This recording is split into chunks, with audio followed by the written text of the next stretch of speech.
Bonjour et bienvenue à Vie de foi. Aujourd'hui, on va parler de la foi dans la grâce de Dieu. Quand on parle de la grâce de Dieu, on parle de cette faveur surnaturelle, mais on parle aussi de la puissance de Dieu pour qu'on puisse vivre une vie chrétienne dans la liberté, une vie chrétienne épanouie, dans la présence du Saint-Esprit. Vraiment, la vie chrétienne, c'est supposé d'être merveilleux. En fait, je me souviens, il y avait un livre il y a plusieurs années, je pense, c'était Demos Shakarian, le fondateur des Hommes d'affaires du Plein Évangile.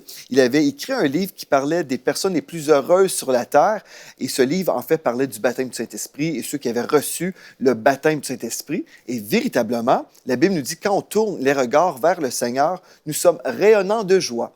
Mais si on regarde dans le corps de Christ, il y a plusieurs personnes qui semblent être déprimées, accablées, toujours condamnés, se sentant comme un moins que rien. Ils vivent des combats dans la chair, des combats contre le péché, ils perdent le combat. Et puis finalement, le chrétien ne vit pas ce que Dieu avait vraiment prévu. En fait, quand Jésus est mort sur la croix, il a payé pour qu'on soit totalement affranchi de la domination de Satan, de la domination du péché, de la nature pécheresse sur la chair, en fait.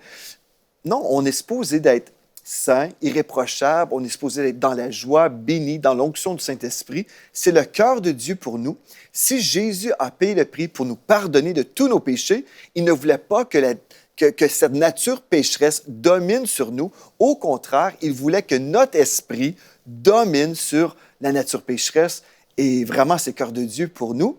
Et je crois aujourd'hui que si en fait vous avez suivi toute la série, vous êtes déjà dans la connaissance du cœur de Dieu pour vous. Il veut que vous soyez affranchis. Et je dis gloire à Dieu pour toutes les personnes qui nous envoient des courriels, des commentaires nous disant qu'ils ont été affranchis. Vraiment, je me réjouis, comme j'ai déjà mentionné dans les émissions précédentes, tellement de personnes découvrent leur liberté en Christ et je dis gloire à Dieu pour ça. Juste avant cette émission, j'avais dans mon cœur, en fait, que je voulais répondre à une question qui pourrait aussi revenir. Quand on parle que vraiment Christ a tout accompli à la croix, des fois, les gens vont dire, bien là, Pasteur Joël, est-ce que tu es en train de dire que le ministère de délivrance ne devrait pas exister? Est-ce qu'on peut encore prier que les gens soient libérés de mauvais esprits, d'oppression et tout ça? Bien, écoutez, absolument. Quand on parle que tout est accompli à la croix, on croit en fait que Jésus a tout pleinement payé pour nous libérer.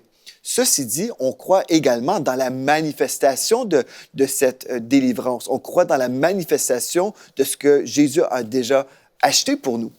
Donc, ce qu'on veut comprendre, si, admettons, une personne a compris maintenant, OK, là, Jésus a tout payé pour moi, mais dans ma vie, je sais que j'ai du mal à dormir, je sais que j'ai toutes sortes de mauvaises pensées, je suis tourmenté. Bon, la Bible nous dit, soyez donc transformés par le renouvellement de l'intelligence. Donc, on doit prendre du temps dans la parole de Dieu, remplacer les mensonges par la vérité. Ça, c'est bon. Mais si, admettons, la personne est tourmentée, elle fait des cauchemars la nuit, bref, elle vit des choses terribles. Bien, là, ce que Dieu nous appelle à faire, c'est exercer notre autorité spirituelle, qui est encore une fois fondée dans l'œuvre de la croix, mais c'est là où on peut chasser des mauvais esprits, par exemple, qui viennent sur des personnes, des oppressions, peu importe.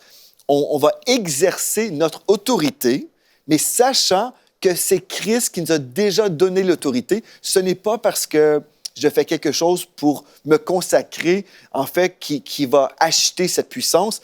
Je dois comprendre que tout ce que je peux vivre de bien dans le monde de l'esprit, dans la vie spirituelle, c'est grâce à Jésus-Christ et pas moi-même ou mes efforts personnels.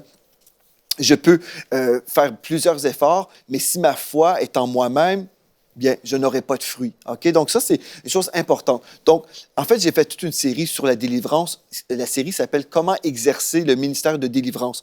Donc, en fait, on ne parle pas contre la délivrance, mais on explique en fait la source. La croix de Christ est la source de notre liberté, de notre victoire.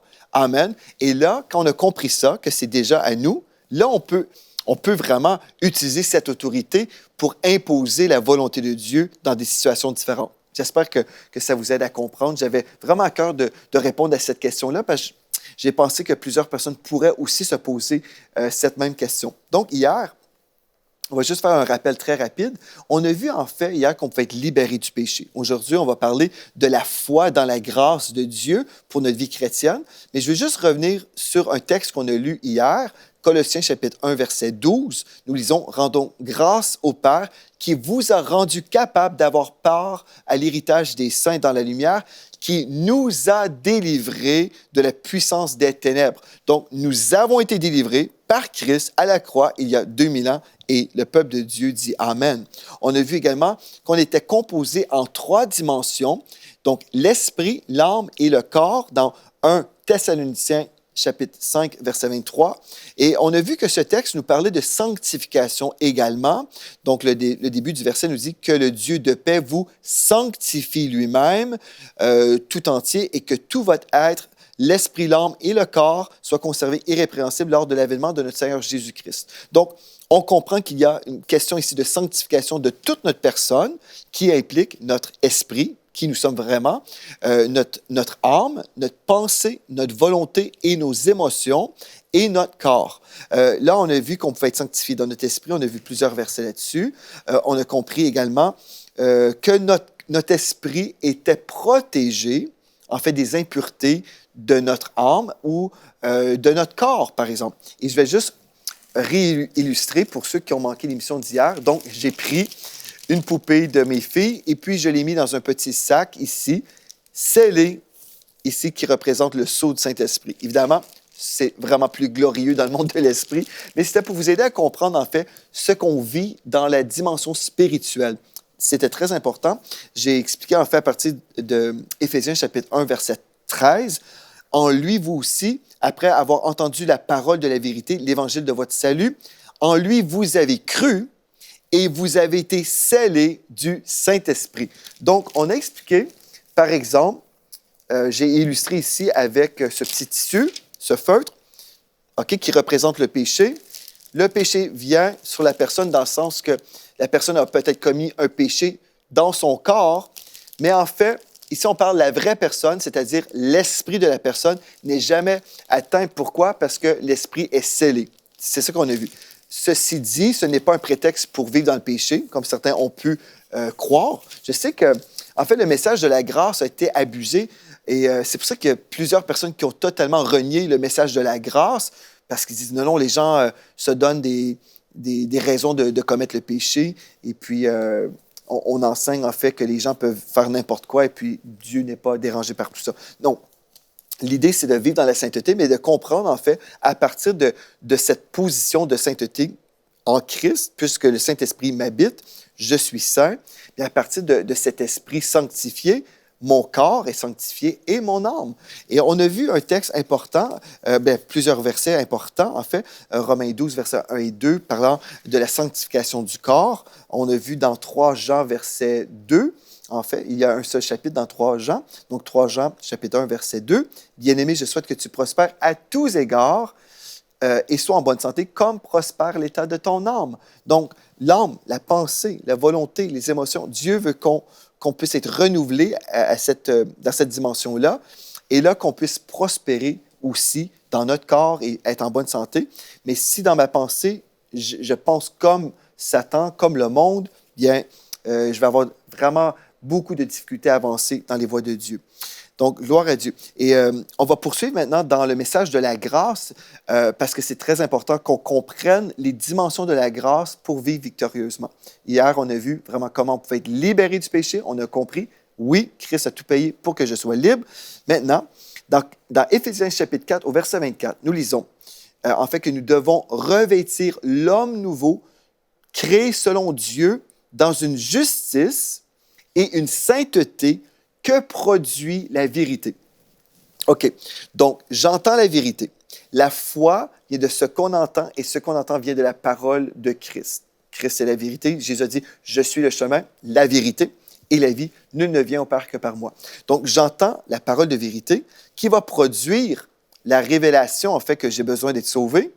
Quand je comprends que j'ai besoin d'être pardonné de tous mes péchés, c'est alors que je peux placer ma foi en Christ. Et quand je place ma foi en lui, qui a payé pour le pardon de mes péchés, c'est alors que je suis déclaré juste. J'étais pécheur autrefois, mais j'étais justifié. J'étais coupable, mais là, je suis justifié et déclaré saint. C'est ça que la Bible nous dit, et le texte nous dit, Éphésiens 4, 24, nous devons revêtir l'homme nouveau, créé selon Dieu dans une justice. Donc, vraiment, notre esprit a été créé selon Dieu dans une justice et une sainteté que produit la vérité qu'on a entendue. Alléluia. Et on veut continuer à entendre la parole de vérité pour se maintenir dans la foi. Amen. Romains 1, 7 nous dit, « À tous ceux qui à Rome sont bien-aimés de Dieu, appelés à être saints, que la grâce et la paix vous soient données de la part de Dieu, notre Père et du Seigneur Jésus-Christ. » Ce texte-là, pourquoi je voulais vous le lire, en fait, c'est que la Bible, nous dit que nous sommes saints dans notre esprit, mais nous sommes également appelés à être saints. Et si nous sommes saints dans notre position en Christ, mais là, dans ma condition, j'ai aussi besoin de rechercher la sainteté. Qu'est-ce que je veux dire par tout ça? Bien, OK, je suis parfaitement saint, purifié, mon esprit intérieurement, la vraie personne, en fait, le Joe Spinks est saint, mais le Joe Spinks, dans sa chair, a besoin d'être sanctifié. Vous avez besoin d'être sanctifié, être transformé.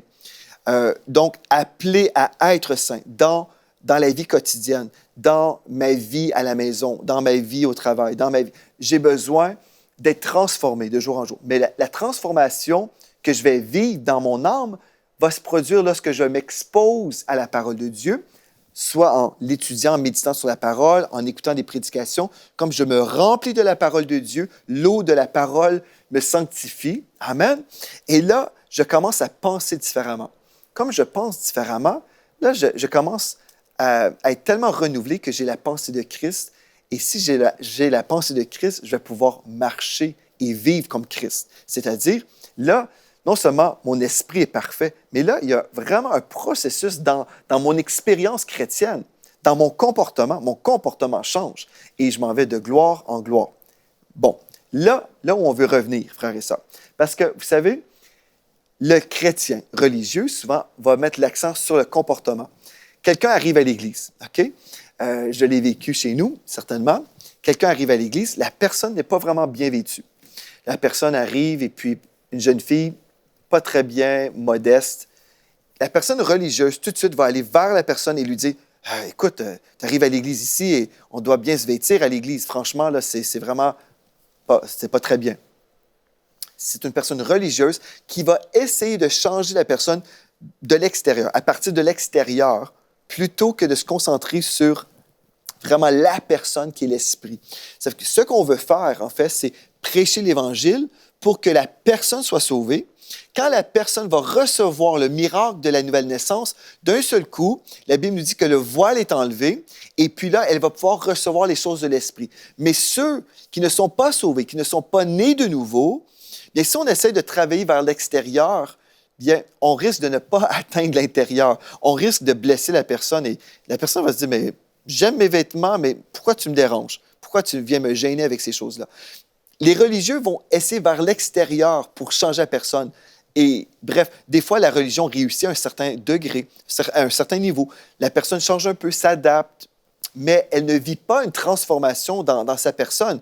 Elle peut même s'habiller d'une certaine façon à l'église le dimanche matin, et si elle n'est pas sauvée, née de nouveau, on peut la retrouver la semaine vraiment vêtue d'une façon immodeste, et j'ai été témoin de ça, en fait. J'étais un petit peu estomaqué qu'une personne qui fréquente l'église peut s'habiller comme ça. Je ne comprends pas trop. Mais en fait, on parle que cette personne n'a pas vraiment été sauvée. Elle peut aller à l'église, bref, elle peut avoir une certaine pratique religieuse, mais ce qui compte pour Dieu, vraiment, c'est que la personne soit sauvée. Quand l'Esprit est sauvé, le Saint-Esprit est là, et le Saint-Esprit parle. Savez-vous ça? Le Saint-Esprit parle. Donc, mes brebis entendent ma voix et elles me suivent. Donc, la personne est née de nouveau, et là, le Saint-Esprit va lui dire, peut-être lors d'une prédication, peut-être le pasteur va prêcher sur la sanctification, et puis là, la personne va se laisser transformer en entendant la parole de Dieu ou en lisant la parole. Mais juste le Saint-Esprit intérieurement peut dire à la personne, peut-être tu devrais te vêtir autrement. Peut-être tu devrais rajouter des vêtements. Le Saint-Esprit va parler comme ça. Et la personne qui est née de nouveau, qui veut se soumettre à Dieu, elle va faire des changements dans sa vie. Voyez-vous, il y a une différence entre la religion et vraiment la révélation de la grâce. Bon, on n'est pas en train de dire que les gens peuvent venir à l'Église de n'importe quelle façon et puis on veut être équilibré.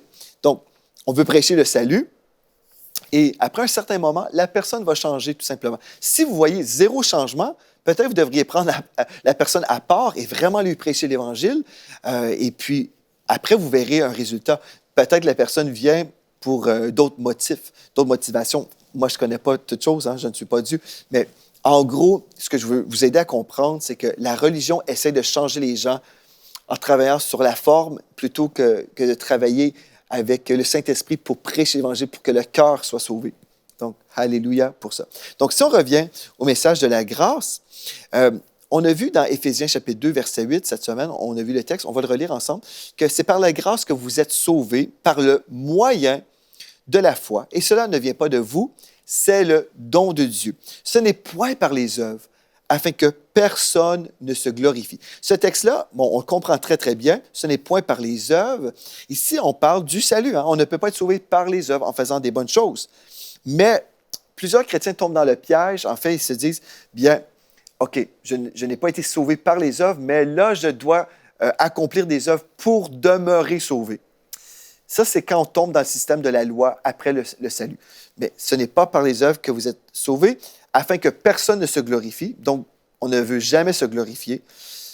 Car nous sommes son ouvrage, ayant été créés en Jésus-Christ pour de bonnes œuvres que Dieu a préparées d'avance afin que nous les pratiquions. Donc, la même façon qu'on a été sauvé, c'est la même façon qu'on demeure sauvé. C'est par la grâce, par le moyen de la foi. Donc, on garde notre foi en Dieu et dans le salut en Jésus-Christ. Mais là, dans Jacques 2, verset 26, la Bible nous dit que la foi sans les œuvres est morte. Donc, si je suis sauvé, là, si j'ai une foi vivante, elle va produire quelque chose. Donc, comme le corps sans âme est mort, de même, la foi sans les œuvres est morte. Quelqu'un qui est sauvé, bien, sa foi, elle est vivante. Sa foi va transpirer dans sa vie. Et cette personne va avoir le désir d'accomplir des bonnes œuvres. C'est tout à fait normal parce que sa nature a changé. Elle a reçu l'Esprit de Dieu en elle. Donc, ce qu'on veut comprendre, ce qui est vraiment, vraiment bon, c'est que quand on découvre, en fait, le message de la grâce, alléluia, quand on découvre vraiment le message de la grâce, ce qui est merveilleux, c'est qu'on réalise que cette nature change et là, la personne qui péchait autrefois ne voudra plus pécher. Remarquez bien, dans 1 Jean chapitre 3, verset 9, c'est pour ça que c'est tellement important. Si on prêche qui nous sommes en Christ, notre nouvelle nature, et on met l'accent là-dessus, bien, la personne va avoir une conscience de sa justice, de sa sainteté, et elle va marcher dans la sainteté. Parce que l'homme est comme les pensées de son âme. Mais si je parle toujours contre le péché, est-ce qu'on est pour le péché? Non, certainement pas. Mais si je prêche contre le péché, vous ne devriez pas faire ceci, cela, ceci, cela, et là, pendant toute ma prédication, je parle contre le péché. Bien, le focus, l'attention de tout le monde a été sur le péché. En fait, la vedette de l'heure, c'était le péché. J'ai donné tellement d'attention au péché que vraiment tout le monde a un seul focus, c'est le péché. Et puis là, les gens ont la mentalité que je dois résister au péché. La Bible dit, vous allez résister au diable et il fuira loin de vous. Donc, ce que je vais faire, je vais prêcher la vérité, je vais prêcher la sainteté. Alléluia, vous pouvez être saints et vous êtes saints si vous avez accepté le Seigneur Jésus-Christ. Et là, on peut expliquer l'esprit intérieur, comment on est vraiment saint. Si je mets l'accent sur la sainteté, on va vivre la sainteté. 1 Jean 3,9 nous dit, « Quiconque est né de Dieu ne pratique pas le péché, okay? Parce que la semence de Dieu demeure en lui. La semence de Dieu demeure en lui et il ne peut pécher parce qu'il est né de Dieu. » Là, vous êtes dit, un instant, pasteur Joël, un instant. Qu'est-ce que tu veux dire? En fait, c'est la Bible qui dit, celui qui a l'Esprit de Dieu, là, la semence de Dieu en lui, la Bible dit, il ne peut pécher. Il ne peut pécher. Mais vous allez dire, oui, mais je connais plein de chrétiens qui vivent dans le péché. Comment faire, pasteur Joël? Comment faire? Comment faire pour comprendre ça? Bonne question. OK.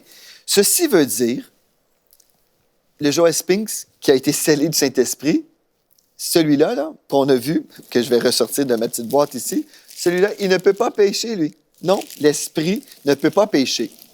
Donc, celui qui peut pécher, c'est le Joel Spinks charnel. mais lui, je dois le considérer comme mort au péché. La Bible nous dit, en fait, considérez-vous comme mort au péché. OK, donc, si je prêche toujours aux Joel Spinks pécheurs, bien, en fait, mon attention n'est pas dans la bonne direction.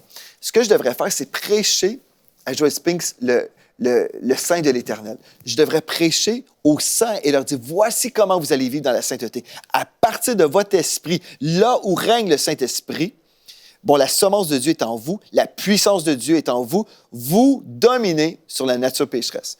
Et là, on prêche la foi et la foi est suscitée. Et mes frères et mes sœurs vont entendre des messages de foi sur la sainteté et ils vont vivre dans la sainteté parce que ce texte me dit, il ne peut pécher. Non, la vraie personne ne pêche pas. Bon, le texte nous dit, quiconque est né de Dieu, OK, ne pratique pas le péché. Si quelqu'un se dit chrétien et vit dans le péché, écoutez, j'ai du mal à croire que la personne a vraiment reçu le Seigneur. Parce que quand on reçoit le Seigneur, notre nature change. On n'a pas le goût de pécher. Vous savez, la discipline chrétienne qu'on peut vivre, la lecture de la parole de Dieu, la prière, l'Église, tout ce qu'on fait là, dans la vie chrétienne, la discipline qu'on fait, tout ce qu'on a comme discipline, c'est en fait le résultat où tout ça découle de notre amour pour le Seigneur. Vous allez faire de l'Éternel votre délice. Amen. Et il vous donnera le désir de votre cœur.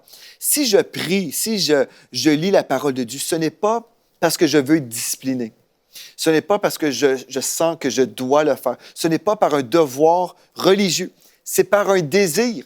La Bible dit, je veux me répéter, fais de l'Éternel tes délices et il te donnera ce que ton cœur désire. Mais mon cœur désire être avec Dieu parce que c'est ma nature. Vous savez, c'est juste normal. C'est normal que ma nature est vers les choses de Dieu parce que j'ai la nature de Dieu en moi. Vous comprenez? Donc, quand on prêche toujours la discipline, c'est vrai, c'est vrai. Mais on doit comprendre, en fait, que la racine de tout ça, c'est notre amour pour Dieu. Si j'aime Dieu, ben, j'ai le goût de lire ma Bible, j'ai le goût de chercher Dieu, j'ai le goût d'aller louer mon Seigneur à l'Église, j'ai le goût de lui remettre ma dîme, j'ai le goût. Mais plusieurs chrétiens disent, non, je ne peux pas faire ce que j'ai le goût de faire parce que ce que je veux faire, c'est toujours les mauvaises choses. Et ceci veut dire que votre âme a vraiment besoin d'être transformée, là. Votre corps a besoin d'être transformé. Vous avez besoin de vivre la sanctification dans votre personne autre que l'esprit. Vous comprenez? Parce que quelqu'un qui est vraiment sauvé, le texte nous dit, il ne peut pécher. Dans mon esprit, je n'ai pas de péché, là. Je suis pur. Vous êtes pur dans votre esprit. Alléluia. Là, tout ce que je viens de vous dire, là, quelqu'un va dire, ah non, écoutez, c'est trop facile. C'est trop facile. Des fois, je pense, on s'imagine que la vie chrétienne est supposée être ardue, difficile. Mais en fait, c'est une vie abondante. Dieu veut qu'on soit en communion avec lui. Imaginez si je disais à mon épouse, oh, bon, on va aller manger ensemble. Et là, je me dis, bon, je vais faire mon devoir. On va aller manger ensemble et puis je vais peut-être prendre 3 heures de ma soirée. Je vais aller manger avec elle et puis peut-être après, on va aller voir un film ensemble au cinéma. Et, bon, là, je calcule 2 heures au restaurant. Bon, peut-être 30 minutes le dessert après. Je ne sais pas, on va prendre une glace. Ensuite, on va aller au cinéma. Bon, je vais peut-être prendre 4 heures, 4 heures et demie. Ça va être long. Si je perçois ma relation avec mon épouse comme ça, c'est parce que je ne l'aime pas.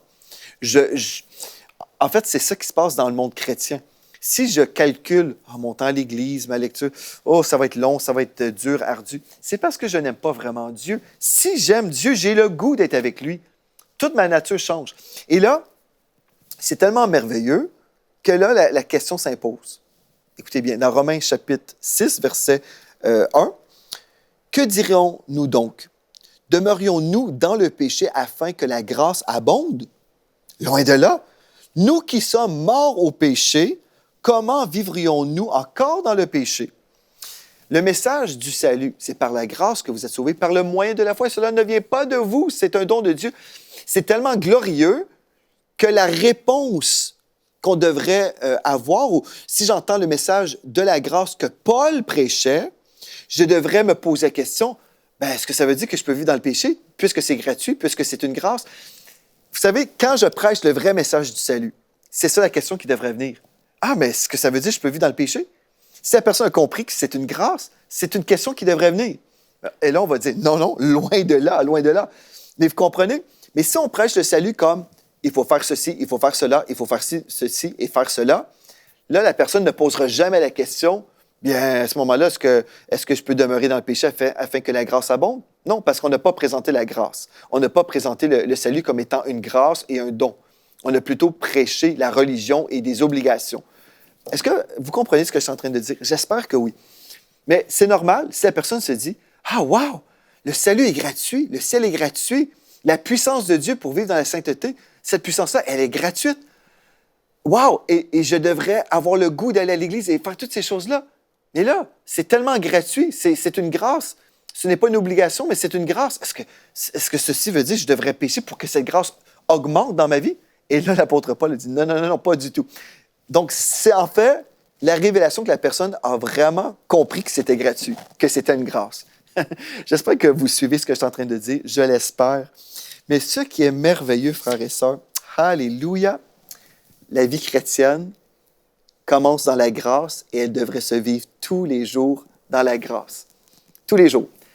C'est anormal. On entend le message du salut. Et tout de suite après, on rencontre des chrétiens qui sont amers, aigris, tristes. On dirait que ces gens-là ont été baptisés dans un jus vinaigre. Et puis, vraiment, la vie chrétienne, pour ces personnes, c'est une vie triste. Et là, après, même ces chrétiens-là, des fois, on va voir un nouveau chrétien tout feu, tout flamme, et dire, t'inquiète, tu vas vraiment changer, tu vas devenir comme nous. C'est juste la passion du début. Mais c'est anormal. On devrait toujours être passionné. On devrait toujours être bouillant. On devrait toujours être en amour avec Dieu. Alléluia. Mais la seule façon qu'on peut demeurer comme ça, c'est quand nous entretenons notre relation avec Dieu. Quand je suis en relation avec Dieu, pas comme une sorte de performance pour plaire à Dieu, mais tout ça découle de mon amour. Toute ma consécration découle de mon amour pour Dieu. Là, vous savez, la vie chrétienne, à ce moment-là, bien, je suis heureux, je suis dans la joie, je suis béni parce que je suis avec le Seigneur. Ah, je peux vivre des combats, je peux vivre des vents contraires, de l'opposition spirituelle. Mes cheveux peuvent être décoiffés. Mais Dieu est là. La grâce de Dieu est là. Il m'a sauvé. J'ai la vie éternelle. Oh oui, les choses peuvent être difficiles parfois. Mais Dieu est là, dans mon bateau. Peut-être qu'il y a une tempête sur l'océan, mais j'ai Dieu avec moi. Le Seigneur Jésus est avec moi. Toute la vie chrétienne change quand j'ai une révélation de la grâce. Et je veux vous encourager, placez votre foi dans ce message. Vous avez été sauvés par la grâce, par le moyen de la foi. Demeurez dans la grâce. La Bible nous dit, on a couru si bien. Qu'est-ce qui nous a empêchés? Qu'est-ce qui nous empêche? Qu'est-ce qui nous fait retourner en arrière? Non, on ne retourne pas en arrière, on avance avec le Seigneur Jésus-Christ. Gloire à Dieu. Merci d'avoir été là. D'ici à demain, soyez richement bénis.